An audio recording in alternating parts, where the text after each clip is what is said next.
what products are kind of, they just surprise you positively, right? At the level of user experience that they present.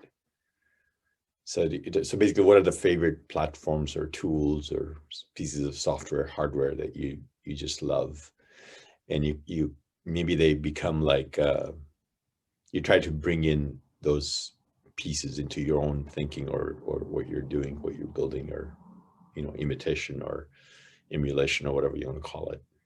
The example I'm going to mention needs some explanation as far as you have to study a little bit, but then when you do, the return on investment is pretty high. So I remember the time when I was switching from using Photoshop and maybe like a Wacom tablet, not a Cintiq where you have a monitor with it, but just like one of those black slate tablets where you draw there and you look straight ahead at your monitor.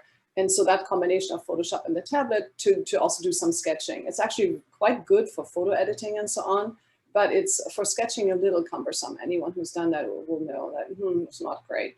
And then I remember the first time using an iPad Pro with the Apple Pencil, and actually putting a screen protector on it that makes it more like paper-like. It's even called paper-like. So the surface is not so slippery.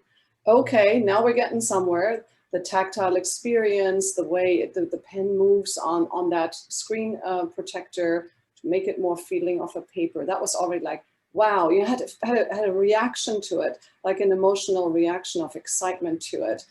Pretty interesting. And so those, I kind of peg those things, right? When it happens, like you were just describing, that you get a feeling for it, right? And then to top it off, so instead of using Photoshop on the iPad to do the drawing, which you can totally fine do, actually, there's amazing applications from Adobe that work great on an iPad as well. But instead, I ventured into learning Procreate. So that the learning effort is a little bit steep. You have to learn all the mobile gestures, so the touch gestures that they implemented, because otherwise you think there's nothing there and it's missing a lot of functionality, which it's not, but the gestures are a bit obscure because they're all done with touch and with double touch or drag a little bit.